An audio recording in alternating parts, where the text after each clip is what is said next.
Olá, começa agora o Diagnóstico Videocast. Esse é o episódio número 3. Seja bem-vindo, seja bem-vinda. Eu sou o Felipe Bueno. Essa aqui é a doutora Rebeca Saad. Tudo bem? Tudo ótimo. Olá, gente, sejam muito bem-vindos. Bom, o nosso convidado de hoje é o Dr. Renato Kfouri. A gente fez uma pequena biografia aqui de umas 10 páginas, mais ou Difícil menos. resumir o Vamos currículo, hein, resumir o Renato? currículo do Dr. Renato Kfouri, que é muito conhecido também. Fala muito com a imprensa, traz esclarecimentos, mas ele é pediatra e infectologista, presidente do Departamento de Imunizações da Sociedade Brasileira de Pediatria, vice-presidente da Sociedade Brasileira de Imunizações, integrante da Câmara Técnica Assessora do Programa Nacional de Imunizações. Faltou alguma coisa? Tudo Tá bem? ótimo, Felipe. Bom dia. Seja Olá a bem-vindo. todos. Muito obrigado pelo convite, Rebeca. Eu que Felipe. agradeço, Renato. Prazer estar aqui. Olha, de verdade, uma honra estar aqui no Diagnóstico com vocês. Muito obrigada, a honra nossa, né, Felipe? Bom, com certeza. Vamos começar fazendo barulho então, doutor Renato? Já. A gente começa esse ano, né, esse ano de 2024, com essa polêmica do Conselho Federal de Medicina, dessa convocação que foi anunciada nesse comecinho de ano, né, sobre a vacinação de crianças contra a Covid-19. Né? Qual que é a sua posição? Vamos explicar para quem está nos acompanhando o que está acontecendo. Olha, Felipe, eu acho que nada foi tão mais marcante na pandemia da Covid-19 do que o ataque à vacinação das crianças, né? Por diversos motivos. A gente tem pela primeira vez, né, Rebeca, uma geração de pais vacinados, pais protegidos, inseguros de proteger seus filhos. Você já viu isso alguma vez? Você se proteger primeiro e depois proteger seus filhos? Ou pensar ou ter dúvidas de se protejo ou não meus filhos? Isso não é à toa, claro, esses pais não querem o mal dos seus filhos, eles estão inseguros e bombardeados por essas notícias, os oportunistas, na verdade, que neste cenário de novas vacinas e onde a Covid foi comparada, ao meu ver, injustamente, na criança e no adulto, que a gente comparou, a criança infecta menos, interna menos, morre menos, e é verdade, mas quando a gente compara a Covid-19 nas crianças e com as outras doenças pediátricas, a comparação é absolutamente desigual, é desproporcional. A Covid sozinha, nos últimos 3 anos, fez mais vítimas do que todas as doenças do calendário infantil. Se você somar as mortes por pneumonia, por meningite, por sarampo, por difteria, por coqueluche, por tétano, por catapora, todas as vacinas do calendário juntas, somadas, não fizeram tantas vítimas quanto a Covid sozinha fez. E por que a gente vacina todas as do calendário da Covid? Meus pais estão receosos. Porque foram bombardeados, primeiro, com a falsa percepção de que Covid em criança é bobagem. E segundo, porque vai fazer mal para o seu filho, vai deixar problemas no futuro, são vacinas que não foram pesquisadas, isso contaminou demais esse ambiente. E a vacinação da pediatria, que devia ser algo muito importante, infelizmente ficou para trás.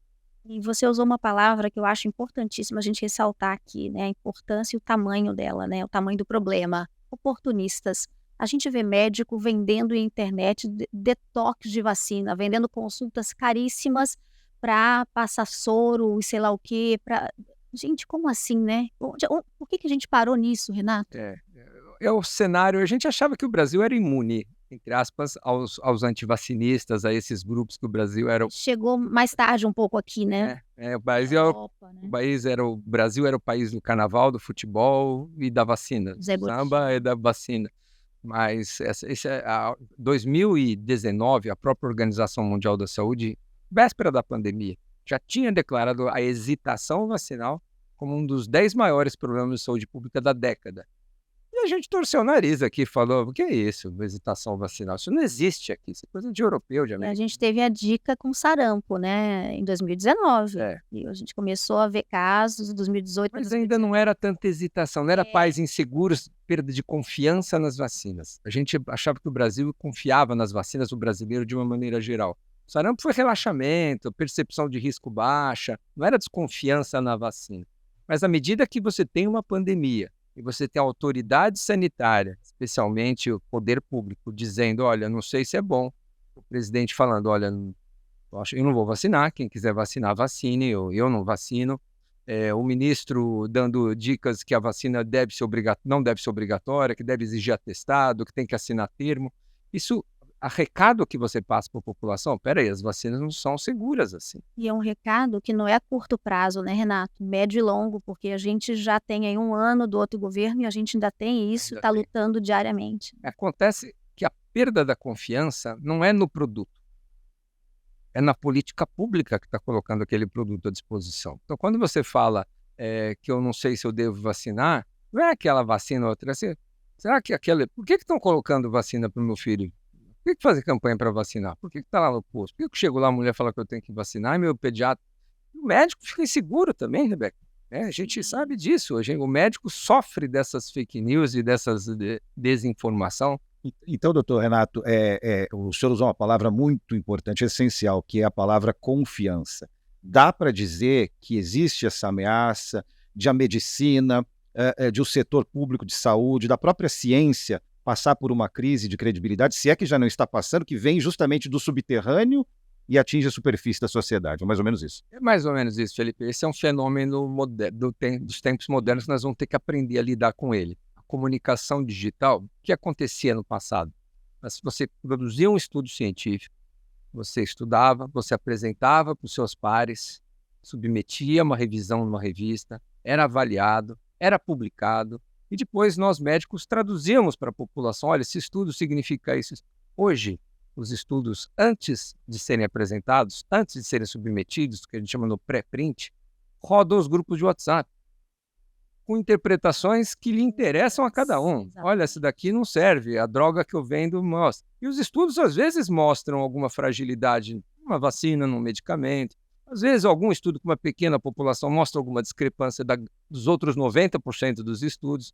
Então, as pessoas começam, é o que a gente chama de cherry picking, pescar cerejas maduras. Só pesca aquilo que lhe interessa, divulga aquilo como se fosse uma verdade científica, e a ciência permite alguma discussão em alguns pontos, e você hoje é contaminado por interpretações e divulgações sem nenhuma crítica, sem nenhuma avaliação, sem digerir aquilo lá para a comunidade científica, e os médicos que também não estão acostumados, médico e, vamos dizer, a comunidade científica, acabam interpretando da maneira também equivocada, e esse é um grande mal do momento que nós vamos ter que aprender a lidar com ele. Eu acho que a gente é muito mal formado em interpretação de pesquisas, né? Então, você pega uma pesquisa com N pequenininho, um desenho inadequado para aquele tipo de conclusão, como ivermectina, como cloroquina lá no início. Depois foram feitas pesquisas certas, com conclusões adequadas, que não servem para nada de Covid, né?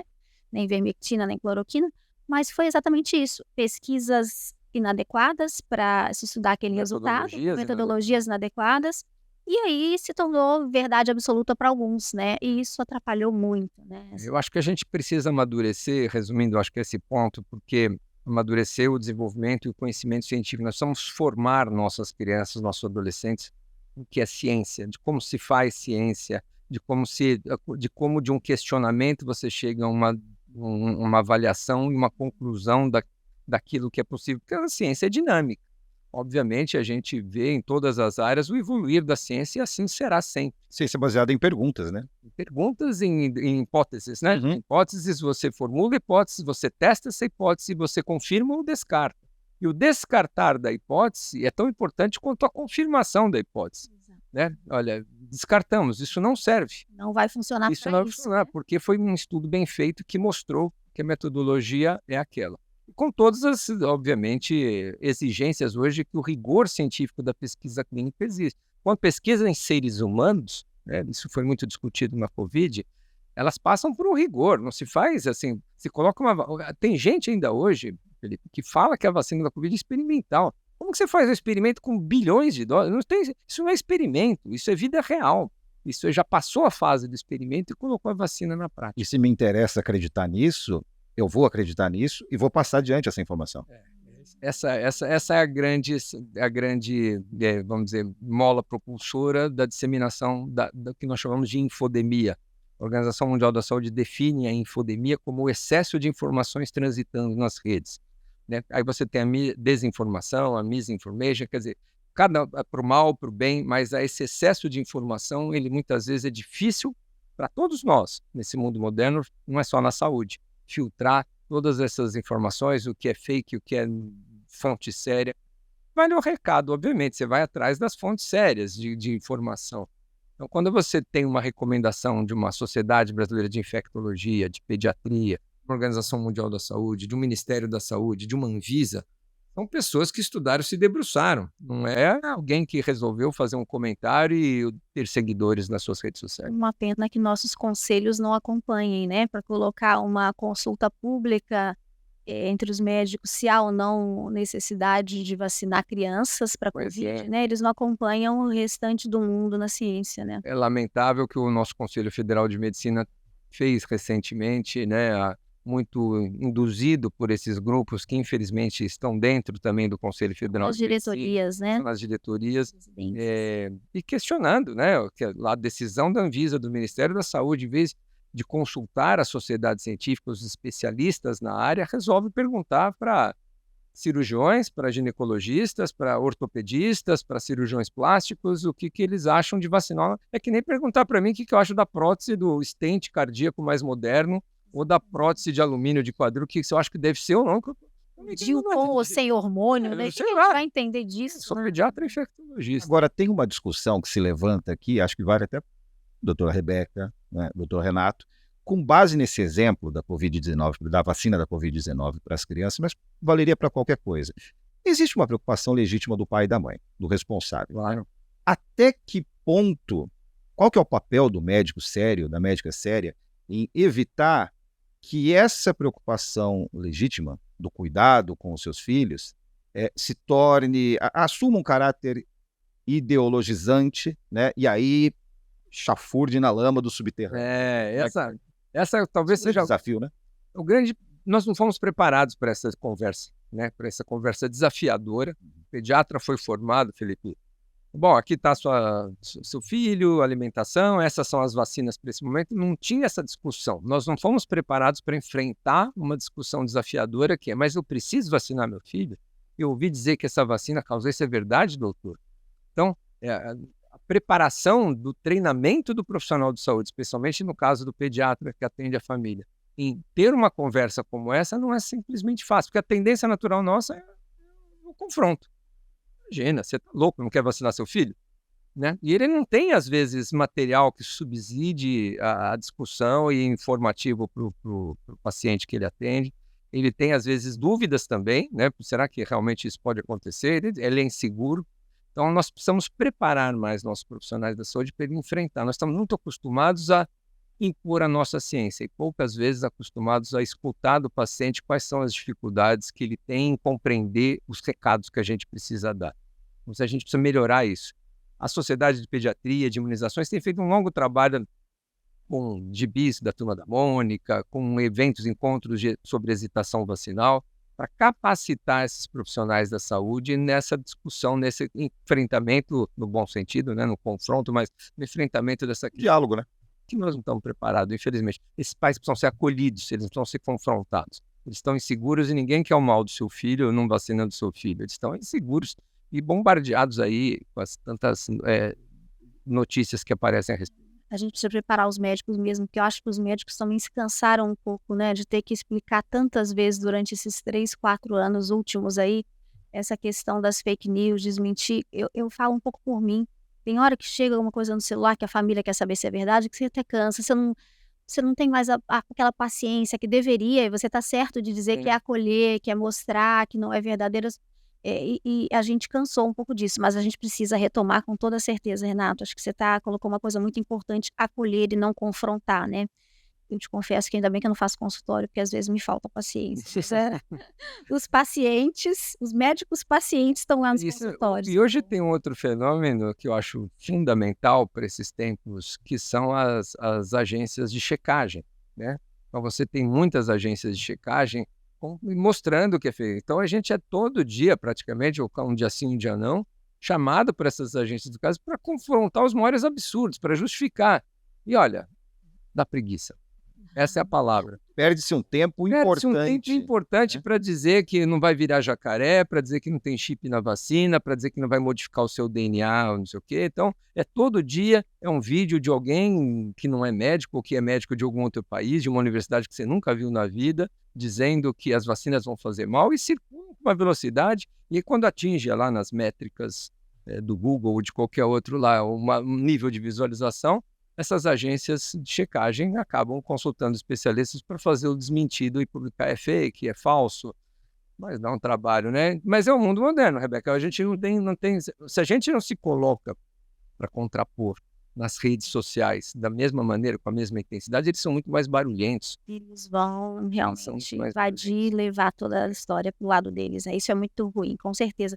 Renato, e a gente como país que sabe vacinar, que sempre teve uma política de imunização, a gente se perdeu um pouco, como é que você acha que está a reconstrução disso? Olha, 50 anos, né, de Programa Nacional de Imunizações nós fizemos em 2023. Estamos com 50 anos de um programa. Então, esse programa de imunizações é um dos mais maduros do planeta.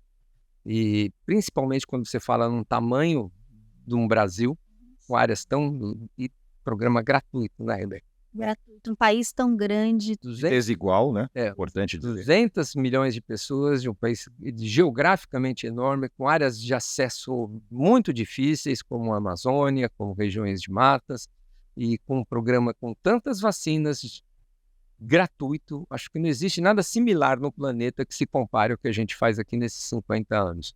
E com sucesso, né? Nós erradicamos, as Américas foram pioneiras na erradicação da varíola, da polio, controle do sarampo. A gente tem histórico de muito sucesso. O Brasil lidera toda essa, sempre foi o protagonista nesse cenário de vacinação.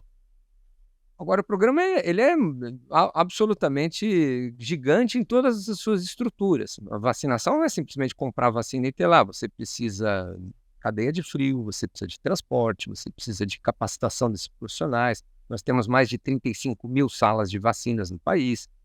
Você precisa de rede de informática para transmitir esses dados. Você precisa saber quais são as coberturas e, portanto, essas informações precisam ser fidedignas. Você precisa fazer vigilância de evento adverso, de efeitos colaterais das vacinas. Você precisa publicar resultados. Você precisa medir o impacto da introdução das vacinas em cada local. Você precisa acesso a esses pacientes. Eles voam longe. Essa vacina vai de avião, vai de barco, vai de canoa, vai nos postos com que região. Ou seja, um programa de vacinação não se faz só com vacina, faz com milhões de coisas. E realmente o investimento no o Programa Nacional de Imunizações tem orçamento maior que alguns ministérios, para você ter uma ideia, só o Programa Nacional de Imunizações. Então, é um programa caro, que custa caro e sempre foi, independente do governo nesses 5 anos, privilegiado. Foi reforçado e foi priorizado dentro dos programas, por isso que ele cresceu e se sustenta. Hoje, sem dúvida, é o programa de maior inclusão social que a gente tem, é o Programa Nacional de Imunizações. Mas ele sofreu esses ataques com a Covid-19, ele foi perdendo a sua confiança, mas acho que um pilar importante, Rebeca, o que mais motiva as pessoas a se vacinarem é a percepção de risco. Quando você convivia com sarampo, com pólio, era muito fácil você convencer as pessoas a se vacinarem. O grande desafio das imunizações é que elas fazem tanto sucesso, elas eliminam tanto as doenças, que a geração que vem depois, e até de nós médicos, né, Rebeca, que também não tratamos mais difteria, eu garanto que você não tratou nenhuma difteria, você jovem desse jeito. já tem uma Uma, né? uma bancária, não me esqueço. Mas assim, a gente não vê mais difteria. Doenças invisíveis, né? Doenças que E se uma vez que tornaram- elas não estão ao redor, você finge que elas não existem. Vacinas vítimas de si mesmas, Uhum. né? Do sucesso. Do sucesso delas. Então, aí a percepção de risco baixa. E a motivação, infelizmente o ser humano funciona assim, a gente busca prevenção quando se sente ameaçado. Senão a gente adia, a gente posterga, depois eu vacino, não tem nada me acontecendo, não estou sob risco. Eu lembro sempre a história lá no hospital nosso, lá na maternidade, que a gente fazia a nossa campanha de vacinação, montava o postinho da gripe todo ano na entrada do hospital, 40%, 50% de adesão na campanha. Pô, você precisa vacinar, profissional de saúde, hein? Uhum. Dentro do hospital, funcionário, motores de ambulância, porteiro, médico, enfermeiros. Na hora que a gente pega o carrinho e leva em todos os andares, é 90% de adesão. Ou seja, tá aqui, Ninguém eu vou tá- me vacinar, mas Ninguém não fui estava se buscar. recusando a vacinar. Mas amanhã, hoje eu estou atrasado, meu filho cheguei atrasado, eu vou parar aqui para tomar vacina, vou fazer ginástica, academia mais tarde, ficar com um pouquinho de dor. Adia, posterga. Não é urgência, não estou ameaçado, cadê a gripe? Não está aqui no meu lado? Isso é importante. E aí, vem uma Conveniência, né? Conveniência. existe uma política ideal de imunização? O mundo ideal qual seria? Olha, o Brasil se aproxima, em teoria, no desenho do nosso programa, que são vacinas, um programa amplo. O Brasil incorporou mais de 17 vacinas aí nos primeiros anos de vida, vacina para adulto, vacina para idoso, vacina para grávida, vacina para imunocomprometido, quem tem problemas. O Brasil tem um dos grandes calendários de vacinação do mundo. Esse é um passo ideal. Essas vacinas são gratuitas. O que a gente tem feito pouco, Rebeca, eu acho que precisamos avançar muito é na nossa autossuficiência na produção. A gente introduz vacinas muitas vezes no nosso programa com acordos de transferência de tecnologia, ou seja, o Brasil compra 10 anos a vacina de HPV, o laboratório produtor se compromete nesses 10 anos a transferir a tecnologia e nós produzirmos a vacina nacionalmente. Leva 15, leva 20, nunca acaba esse processo de transferência de tecnologia. Hoje, praticamente 1 ou 2 vacinas só cumpriram esse ritual todo, por exemplo, a da gripe. Hoje o Butantan produz 100% das vacinas de gripe do país e há 15 anos atrás foi um acordo de transferência do laboratório Sanofi. Hoje o Brasil é autossuficiente e até um exportador de vacina de gripe aqui para a América Latina. Então, se a gente investisse muito mais no nosso parque industrial, ganhasse autossuficiência, autonomia, não dependesse do mercado internacional, gerando emprego, desenvolvimento, ciência e tecnologia, isso é fundamental para um programa de sucesso que, infelizmente, a gente faz pouco. E você acha que falta investimento para isso? Por exemplo, o Butantan, agora com a vacina de dengue, né? O Butantan está aí fazendo testes na vacina. E você acha que falta investimento na área de pesquisa? Falta. A gente tem, obviamente, 2 grandes instituições centenárias no país, que é a Fiocruz, Biomanguinhos e o Instituto Butantan aqui em São Paulo. Tem outras menores, a Funed em Minas Gerais, o Tecpar no Paraná, que são produtores de alguns imunobiológicos, algumas vacinas também e soros. Mas os grandes destaques no país são esses. A gente precisaria um investimento muito maior. A gente perde cientistas, né, para o mundo lá fora. Eles formam aqui pessoas, mentes brilhantes que vão parar lá no exterior, são levados pela indústria farmacêutica no exterior e são grandes pesquisadores lá fora. E a gente sofre muitas vezes com falta de investimento, não só no parque industrial tecnológico, mas também para segurar nossos profissionais aqui. Agora, tudo isso praticamente que a gente abordou nessa conversa até agora, doutor Renato, doutora Rebeca, pode ser usado para a gente debater a questão da dengue. O doutor Rebeca falou disso, né? A dengue é o grande desafio do Brasil em termos de saúde 2024 e além? Atualmente, sim, né? Depois da pandemia da Covid-19, a gente já chamava atenção para a dengue, que era um problema no país muito normalizado, né? A gente, tem dengue, se morre alguém de meningite, é um terror, as escolas fecham, as pessoas querem vacinar todo mundo, fica aquele desespero, uma comoção nacional. Dengue, morreu de dengue. É assim mesmo, né? 1.000 mortes por ano de dengue eram absolutamente aceitáveis no país. E a epidemia, já passamos por momentos muito difíceis em algumas regiões, mas a dengue é uma doença em franca expansão em todo o mundo. E dentro do Brasil não é diferente.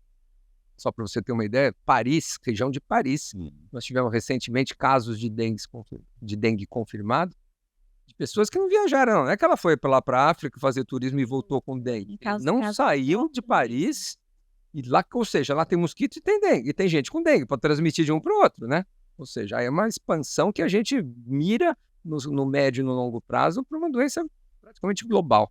Estados Unidos, região da Flórida, confirmando casos de dengue tipo 3 circulando lá, dengue tipo 1 circulando na Europa. Então, e aqui dentro do Brasil não é diferente. A gente tinha áreas que eram livres de dengue. Região sul do país não tinha dengue, nunca teve. E agora a gente tem as maiores taxas de incidência na região sul. Passou o centro-oeste, casos por 100 mil habitantes confirmados de dengue. E a dengue tem essa característica, ela vai se expandindo à medida que a gente deixa o meio ambiente suscetível, a gente invade as matas, o calor muda, as chuvas intensificam, o aquecimento global, tudo isso é um conjunto de coisas que favorecem... Dias sem estrutura adequada, né? Lixões a céu aberto, esgotos a céu aberto, saneamento básico inadequado, prédios públicos abandonados, cheio de água lá nos seus telhados, nas suas lajes. Criadouro fácil para o mosquito. E ele vem se expandindo no território nacional. E essa conta que é essa situação que é favorável à proliferação, ao aumento geométrico dos casos. Quanto mais pessoas doentes e mais mosquitos, maior o risco de exponenciar essa transmissão. Me dá a impressão, doutora, não sei se estou enganado, é uma impressão leiga, mas me dá a impressão que parte da sociedade entende a dengue como um problema que não é meu. Problema do governo. Né? Problema do governo e problema de outra classe social, de outro extrato social até. E até as campanhas públicas se dirigem a esse tipo de categoria social e não a outro. Eu vou te contar uma história verídica. Eu tenho uma área externa e coloquei um móvelzinho que é um tronco e tal, e fui olhar esses dias, pós-chuva, sol, tinha larva, tinha uma água parada Na sua casa. na minha varanda, na minha área externa, que bate sol e chuva. Tinha lá, nesse tronco, tinha uma pocinha, né, com água e com larva de mosquito. Gente, se a gente não prestar atenção, é na nossa casa, é no nosso vazio, naquela casa grande que a pessoa tem pneu lá fora e nem sabe que tem latinha de tinta que usou. isso Então, aí. assim, eu acho que é uma responsabilidade que a gente precisa partilhar com o governo. Não adianta falar em quedenga, em vacinação, em vacina do Butantan, se a gente não falar no básico, que é não ter a larva, não ter a eclosão dessa larva, não ter o mosquito, né, Renato? E são as duas coisas, né? Eu acho que a gente não deve, a gente tem que fazer a nossa lição de casa, mas o Sim. governo também precisa Sim, fazer com a toda sua, né? certeza, as Como eu duas falei, tem coisas. essa questão do saneamento básico que é importantíssimo, mas é conhecido, né, que a dengue é uma doença de transmissão perto da sua casa, a gente chama de peridomiciliar. É no seu bairro, no seu quarteirão que você pega a dengue. Quase 70, 80% das vezes não é viajando, não é longe, é dentro de casa que você encontra esses criadouros. Então é muito comum um surto de dengue na família, no bairro, naquela região, porque você sabe que ali tem uma concentração de pessoas doentes, aquela soma que a gente falou, muito doente e muito mosquito, ali naquela região vai formar um pool de casos muito maior. E a dengue tem mais uma característica, quando ela entra numa região, né, Rebeca, onde você virgem de dengue, que nunca teve caso de dengue, ela se expande porque ela encontra muito suscetível. Ninguém teve dengue. É o caso do Sul, que você acabou de citar, né? Então você faz uma primo-infecção, uma primeira infecção num montão de gente. Aí a dengue fica lá 1 ano, 2 anos, 3 anos, 5 anos, 10 anos. O que acontece? Muitos vão ficando imunes. E aí, às vezes, depois de muito tempo, não tem tantos casos. Mas aí tem mais casos graves. As pessoas começam a fazer a sua segunda infecção, que geralmente é que cursa com maior gravidade. Não é a primeira infecção da dengue que dá forma grave. Geralmente é a segunda. Então, quando você tem zonas de circulação há mais tempo da doença, às vezes você não tem tanto caso, explodindo casos agudos, mas você tem mais gravidade. Então, isso também é um balanço que a dengue faz, um desbalanço que a gente faz da dengue, e sem falar nos 4 tipos de dengue, porque fica 1 ano, 2 anos, 10 anos, 5 anos circulando só um tipo de vírus, o dengue 1 ou dengue 2, na hora que entram 3 que não circula há 10 anos aqui no Brasil, ele vai fazer um estrago. Primeiro, porque não tem ninguém imune àquele tipo 3 que não circula há muito tempo. E segundo, porque ele vai fazer segunda infecção em um monte de gente que já se expôs ao 1 ou ao 2 e vai ter mais doença. Então, a dengue sempre foi uma doença desafiadora no controle dela, porque ela tem essas explosões, ela tem uma dinâmica epidemiológica completamente imprevisível. A gente começa, às vezes, com uma região com poucos casos, e certamente a gente tem falhado demais no controle do mosquito, que é o transmissor. Outras ações nós vamos precisar. Vacinação para dengue, o impacto dela vai ser a médio e longo prazo aqui no país? Sem dúvida. Essa lógica que a gente falou, quanto mais doentes e mais mosquitos, isso exponencia o número de casos de dengue, o inverso é verdadeiro. Quanto mais vacinados, quanto menos pessoas doentes, o mosquito não vai encontrar. Mesmo que você tenha muito mosquito, ele não vai encontrar pessoas fazendo o vírus da dengue circulando no sangue para ele transmitir de um para o outro. Então a gente entra numa lógica reversa, né, de exponenciar para menos. Né? Quanto menos pessoas doentes, quanto mais pessoas vacinadas, a gente tende a diminuir. Só que para acumular um pool de vacinados tão grande, a gente precisa de muita dose, precisa de muita adesão, e não vai ser da noite para o dia. A Takeda, o laboratório que o Brasil hoje introduziu a vacina, vai oferecer 50 milhões de doses em 5 anos. Como são 2 doses por indivíduo, 25 milhões de brasileiros serão vacinados nos próximos 5 anos. Isso é muito pouco. Mais ou menos 10%. 15% da população vai vacinar, como é de 4 a 60 anos só a faixa etária, vai vacinar ali talvez 25% dessa população de 4 a 60 anos de idade em 5 anos. Como a gente vai concentrar a primeira vacinação em algumas regiões, provavelmente vai ter impacto nessas regiões onde mais vai precisar da vacina, mas a gente vai precisar de mais vacinas. Em São Paulo, impressionante como ficou na região do Alto Tietê, né? Alto. Todas as cidades praticamente do Alto Tietê, né? Não é à toa que foi a região escolhida dentro aqui das áreas de saúde de São Paulo para introduzir a vacina. E o município de São Paulo já está pedindo aí. Todos estão, né? Todos vão pedir, né? O município de São Paulo já está É que essa foi a grande discussão lá no Ministério. Como é que nós vamos escolher com essas 5 milhões de doses ou 6 milhões de doses no primeiro ano, com 9 no segundo ano, qual vai ser a métrica para a gente falar São Paulo vai, Campinas não vai? Ou para a gente falar Rio de Janeiro vai, Niterói não vai? Ou para a gente falar entra Salvador, mas não entra Cariacica ou Feira de Santana? Qual que é a lógica, né? Então a gente teve que ter critérios, incidência, áreas com mais, municípios com mais de 100 mil habitantes, onde circulou o tipo 2+, onde a vacina tem uma melhor performance, a faixa etária, onde a gente tem uma segunda maior taxa de internação, que são os adolescentes, onde 2022 e 2023, onde a gente teve mais circulação, mais casos por 100 mil habitantes. Então foi uma lógica, teve que ter um critério, mas obviamente a gente desejaria ter para todos, né? Muitos municípios ficaram de fora, obviamente, que desejariam, e como eu falei, há uma imprevisibilidade. O município que parecia que não ia tão mal, esse ano explode de casos. E você fala, puxa vida, mas ficou fora. Porque até 2 anos atrás talvez não fosse. Mesmo a vacinação no privado, né, nas clínicas privadas, não dão conta, porque não tem volume para isso, né, e também não tem a população, não é todo mundo que consegue, não é uma vacina barata, né, Renato? Exato, é caro, né? Se restringe a uma parcela muito pequena. Vale o recado, obviamente, quem puder fazer sua vacina numa clínica privada, é de 4 a 60 anos, a vacina é super segura, protege, mas isso não impacta no problema de saúde pública, isso não impacta no tamanho do problema, vai proteger o indivíduo vacinado, né? Indivíduo e sua família, exatamente. Agora, perdão, doutora Rebeca, vale para nós três essa reflexão, para todo mundo que está nos acompanhando. Já que a gente está usando a palavra caro, usando a palavra Estado, conversa de Telegram, conversa de redes sociais, conversa de WhatsApp. O Estado gasta demais, a Prefeitura gasta demais, o governo estadual gasta demais, o governo federal gasta demais, o SUS vai acabar. O que é a verdade disso, doutor Renato? Olha, cada um obviamente tem a sua visão em relação ao SUS. Eu acho que talvez o SUS é um grande saída. O Brasil é um país que ousou oferecer saúde de qualidade gratuita a 200 milhões de habitantes.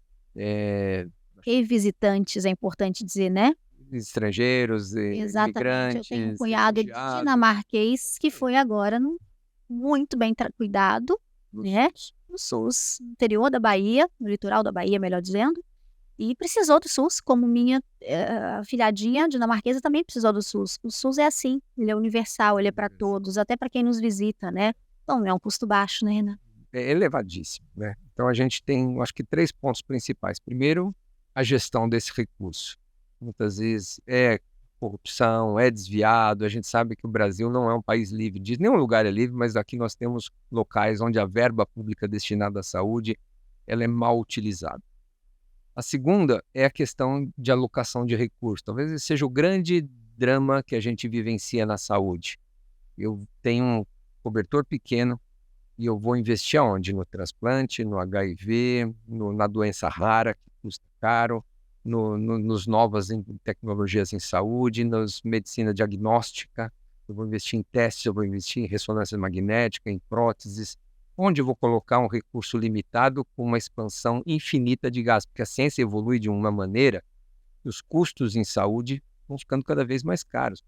Os melhores medicamentos, as melhores intervenções. Isso no nosso segundo episódio aqui, custo da saúde, isso gera judicialização, né, com novas tecnologias. Aí, obviamente, você tem disponível, aprovado pela Anvisa, registrado no país, um produto e todos têm direito à saúde. A gente está na Constituição. Então, se eu tenho um filho com uma doença rara e para tratamento, para manter sua sobrevida, ele custa 1 milhão por mês, ele tem direito a receber esse 1 milhão por mês. Ele vai entrar na saúde, se ele judicializar, ele ganha. Né? E é claro que a gente quer que essa criança sobreviva com essa doença rara. Mas é factível isso? Né? Como é que a gente fecha essa conta dentro de um sistema de saúde? Essa é a grande discussão do financiamento do sistema. Então, nós precisamos criar outras alternativas. A ciência evolui muito, o gasto evolui muito. A tabela SUS é risível, que se paga em termos de uma cirurgia, de uma consulta. Os hospitais acabam sendo financiados por outras vias, né? Vias dos governos estaduais, pelas filantropias, pelas outras casas e instituições, por doações. Então, o subfinanciamento do SUS é o grande gargalo onde a gente não pode expandir um programa que podia ser muito melhor na qualidade e especialmente nos produtos que a gente oferece na assistência. Por fim, eu acho que a gente investe pouco ainda na prevenção. Custa muito caro tratar né? Um indivíduo sequelado de uma meningite, de uma hepatite, de uma cirrose, de um câncer, e às vezes se ele tivesse tomado 2 doses de vacina de HPV, ele não estava com esse câncer, uma hepatite B, se ele não tivesse tomado a vacina da meningite, ele não estaria sequelado, a reabilitação, tudo isso que custa. A desidratação, a prevenção da dengue, as visitas. Então, 90% das doenças hoje que são visitadas no SUS são doenças na atenção primária. Se a gente avançar muito mais nos agentes de saúde, na prevenção, na educação, a gente reduz substancialmente a carga do SUS e a gente pode ter mais recursos para investir realmente onde a gente, nas questões terciárias e secundárias. Como está hoje, Renato, a puericultura no sistema público? Como está hoje o programa de saúde da família nisso, já os agentes de saúde, a gente pode melhorar? Olha, existe uma grande discussão hoje que é o acesso ao médico no país. Eu acho que isso a gente também discute pouco essa questão. Há uma bandeira da Sociedade Brasileira de Pediatria que toda criança deveria ter um pediatra para chamar de seu, né? Então, ou seja, em todos os lugares as crianças deveriam ser acompanhadas por um pediatra. Todo parto deveria ter um pediatra na sala de parto. Todas as crianças têm direito a isso. E é verdade, não é que você não tem o seu pediatra. Aliás, uma honra ser pediatra dos seus 3 Ele não colocou no seu currículo, olha. Não colocou. Rebeca. Estava na outra página. 3 filhos, Maria Fernanda e Pedro, desde que nasceram, né, Desde Renato? que Na semana nasceram. seguinte. Uma honra ser daí o pediatra da Rebeca, mas todos nós que temos condições queremos um pediatra, né, para acompanhar o crescimento e o desenvolvimento dos nossos filhos para detecção precoce de distúrbios de desenvolvimento, de saúde mental, do que quer que seja. Então, claro que isso parece injusto, mas tem muitas regiões do país onde não há médicos para isso, muitas vezes não há nem pediatra, né? Em municípios muito pequenos, com remuneração baixa, com condições de atendimento baixo, o profissional bem formado não quer ir para lá, né? Então, quem acaba fazendo muitas vezes o papel do pediatra na avaliação são os agentes comunitários. Às vezes enfermeiros, às vezes não, nem profissional da saúde, é um agente comunitário que vai lá pesar, que vai dizer extremamente louvável, pelo amor de Deus, não é crítica, esses profissionais desempenham um papel fabuloso na ausência desses profissionais que têm que estar lá. Então, essa é uma questão que a gente precisa melhorar na puericultura do Brasil. As crianças têm direito ao acompanhamento melhor. Não é possível que a gente está vendo na Terra Yanomami. O que aconteceu nos 10 anos onde aquela desnutrição toda, tudo aquilo que está acontecendo, aquelas crianças, sem um olhar da pediatria nesse local, pediatria pública que eu estou colocando, né? É um absurdo a gente ter crianças desnutridas, pele e osso, lembrando aquelas cenas da África que a gente via de desnutrição no passado, dentro do território nacional. Isso é descabido, ao meu ver. Eu acho que a gente tem que tomar muito cuidado com isso e resolver essa questão. Se é o mais médico, se é o médico importado, se é o médico que não quer aqui, se é o melhor salário. Enquanto nós nos debruçarmos e enfrentarmos essa questão de frente, estou falando na pediatria, mas obviamente isso se estende para qualquer. A telemedicina tem para ajudar, para a gente fazer atendimentos virtuais e muitas coisas, o médico de auxílio. A gente precisa encontrar formas alternativas de levar uma população, assistência adequada e saúde para uma população que não tem acesso como a gente gostaria que tivesse. Não é nos grandes centros aqui que a gente tem esses... A gente está no Oásis, né? E olha que o Oásis, se a gente andar 30 quilômetros, a gente tem problema, viu? Nas periferias, Exato, né? exato. A gente já não acha, muitas vezes, um especialista. E eu ia te perguntar isso, e a procura do médico pela especialidade de pediatria? A pediatria sofreu alguns reveses nesse meio do caminho, né? A pediatria foi uma especialidade pouco procurada, pouco desejada e, consequentemente, a relação de pacientes e pediatra ficou desbalanceada uma década atrás. 2 coisas resolveram isso, né? O próprio falta no mercado, então os pediatras acabaram sendo mais solicitados e essa questão de oferta e procura acabou sendo equilibrada. E a taxa de natalidade vem caindo, Rebeca. Também as crianças, cada vez a gente nasce menos crianças no Brasil. O Brasil que já teve mais de 3 milhões e 100 mil crianças nascendo todo ano. A gente tinha, anos atrás, nascia um Uruguai por ano no Brasil. O Uruguai tinha 3 milhões de habitantes e nasciam 3 milhões por ano no Brasil. Hoje a gente está em 2 milhões e 600, a gente diminuiu 15% na última década a taxa de natalidade. Há uma tendência da gente ter menos filhos, o que ajuda, entre aspas, a vida, esse balanço entre o número de pediatras por 100 mil habitantes ou por 100 mil nascimentos que a gente tem aqui no país. Então, a pediatria ainda é uma profissão desafiadora, porque é uma clínica geral, né? Você precisa entender de desenvolvimento, de amamentação, de infectologia, de nutrição, de vacinação, de Pneumologia. saúde mental, você precisa detectar distúrbios do desenvolvimento, autismo, transtornos outros do que a gente, pneumologia, alergia, enfim, é uma especialidade múltipla e que ganhou mais, para dificultar um pouco mais, um terceiro ano básico de residência. A gente fazia 2 anos, no meu tempo eram 2 anos de pediatria e depois você fazia a sua área de atuação, né? Neonatologia, infectologia, cardiologia. Hoje o básico são 3 anos.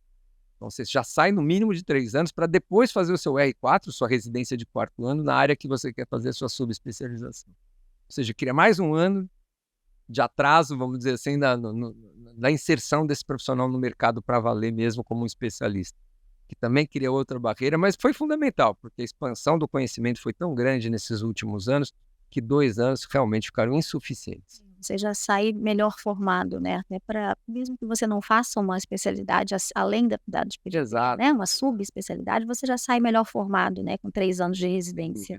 Bom, doutor Renato, para concluir a nossa conversa, tudo isso que a gente falou, obviamente, tem a ver com a realidade brasileira, mas eu me lembro que logo no começo da conversa, o senhor falou que tem muita coisa, né, que é mundial, que é universal. A gente falou da dengue, por exemplo, né, dos casos na França, em Paris e tudo mais.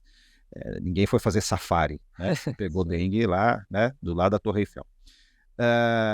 Recentemente a gente tem observado uma crise na ONU. Mas o que a ONU tem a ver com saúde? Tem a ver com saúde sim, porque a OMS é um órgão da ONU.